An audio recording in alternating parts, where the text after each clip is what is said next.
India daily live का ये YouTube page देख रहे हैं आप और आपके साथ मैं हूँ स्मिता रशाल। हम कल से आज तक पाकिस्तान में हो रहे जो चुनाव और उसके बाद की जो माहौल है उसकी बातचीत कर रहे हैं, लेकिन आज मैं यहाँ पर आपको पाकिस्तान के जो चुनाव हुए हैं उसमें एक शॉकिंग जो फैक्ट निकल कर आया है उसकी बात बताऊँगी। दरअसल पाकिस्तान में एक सीट पर जो चुनाव हुए उसमें एक सीट पर एक हिंदू प्रत्याशी की जीत हुई और वो भी बहुत बड़े अंतर से, लगभग 1 लाख के मार्जिन से एक हिंदू प्रत्याशी जिनका नाम महेश कुमार है, उन्होंने जीत हासिल की है। और कमाल की बात तो ये है कि उन्होंने एक ऐसी सीट से ये जीत हासिल की है जहाँ पर मुस्लिम बहुल्य क्षेत्र है और वहाँ पर मुस्लिमों का अच्छा खासा दबदबा है। तो ये महेश कुमार मलानी हैं जिन्होंने थारपारकर सेकेंड सीट है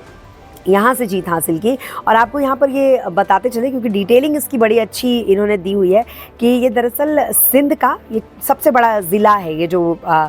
थारपारकर सिंध का सबसे बड़ा ज़िला है और यहाँ पर ये कहा जाता है कि मुस्लिमों की अच्छी खासी आबादी है। उसके बावजूद एक हिंदू यहाँ से इलेक्शन जीत जाता है और ये जो हिंदू है ये दरअसल बिलावल भुट्टो के उससे आते हैं। बिलावल भुट्टो की जो पार्टी है उस पार्टी से ये बिलोंग करते हैं महेश कुमार मलानी, जिन्होंने ये इलेक्शन जीता है। हालांकि ये कहा जा रहा है कि 2013 में भी ये निर्वाचित यहाँ पर हुए थे और एक बार फिर इनको ये बड़ी एक जीत मिली है, लेकिन इस बार का जो मार्जिन है ये काफ़ी बड़ा रहा है जीत का। तो कुल मिलाकर पाकिस्तान में एक के बाद एक कई रिकॉर्ड बन रहे हैं और इससे कहीं ना कहीं ये सामने आ रहा है कि जो वहाँ की आवाम है वो अब परिवर्तन चाहती है। क्योंकि कल हमने आपको बताया था कि वहाँ पर हाफिज सईद जो कि मुंबई मामलों का मास्टरमाइंड है, मुंबई में जो 2008 में आतंकवादी हमले हुए उसका जो मास्टरमाइंड है हाफिज सईद, उसका बेटा कल चुनाव हार गया है और बड़े मार्जिन से हारा है। लगभग 1 लाख मतों से उसने इस चुनाव को हारा। और दूसरी तरफ महेश कुमार मलानी जैसे लोग हैं जो हिंदू हैं और पाकिस्तान में वो चुनाव जीत जाते हैं और वो भी एक बड़ा अंतर, लगभग 1 लाख के अंतर से वो इस चुनाव को जीतते हैं। तो ये इस बात की ओर इशारा है कि पाकिस्तान की जो आवाम है वो परिवर्तन चाहती है। और अगर आप आंकड़ों पर गौर करेंगे तो हमने देखा है कि पाकिस्तान की आवाम शुरू से ही पीटीआई के जो नेता इमरान खान उनको ज़्यादा पसंद कर रही थी। भले ही वो जेल में थे, चुनाव में वो एक्टिव भी नहीं हुए, हालांकि जो उनके दूसरे उम्मीदवार थे उनके पार्टी के वो ज़रूर एक्टिव थे, उनसे उनका पार्टी सिंबल ले लिया गया था, बावजूद इसके वो निर्दलीय चुनाव में उतरे थे और लगभग 100 की संख्या उनकी पहुंच चुकी है अब तक जीत की। और यही वजह है कि आप देखिए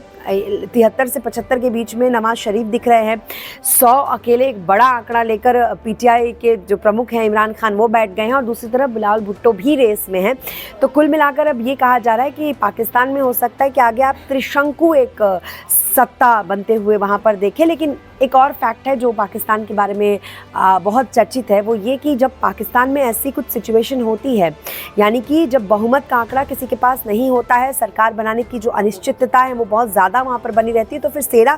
अपने हाथ में डिसीजन ले लेती है। फिर सेना ये डिसाइड करती है कि सत्ता में कौन आएगा। तो फिलहाल ये नौबत तो अभी वहाँ पर नहीं आई है, लेकिन क्लियर मैंडेट यहाँ पर किसी को नहीं मिला है और क्लियर मैंडेट की तरफ आगे बढ़ता हुआ अभी दिख भी नहीं रहा है मामला। ऐसे में मीटिंगों का दौर भी जारी है क्योंकि कहा यह जा रहा है कि नवाज शरीफ ने बिलावल भुट्टो से मुलाकात की है, तो कहा गठजोड़ की जो रणनीति है वो फिलहाल चल रही है, कौन किसके साथ कैसे मिलकर सरकार बनाता है, क्या इमरान खान बिलावल भुट्टो के साथ मिलकर सरकार बनाते हैं, क्योंकि 133 का वहाँ बहुमत का आंकड़ा है जिसे लोगों को छूना है और इमरान इसके बहुत करीब पहुँच चुके हैं क्योंकि 100 सीटें उनकी उम्मीदवारों ने जीत ली हैं। तो कुल मिलाकर स्थिति कुछ ऐसी है, पाकिस्तान के चुनाव के जो नतीजे आ रहे हैं उसकी अभी भी कुछ स्पष्ट स्थिति नहीं है। लेकिन इस बीच बड़ी बात जो रही वो यही रही कि एक हिंदू उम्मीदवार महेश कुमार मलानी के रूप में जीत जाते हैं और वो भी एक बहुत बड़े अंतर से, जो कि पाकिस्तान में नए बयार की एक तरीके से तस्वीर पेश करते हैं। नमस्कार।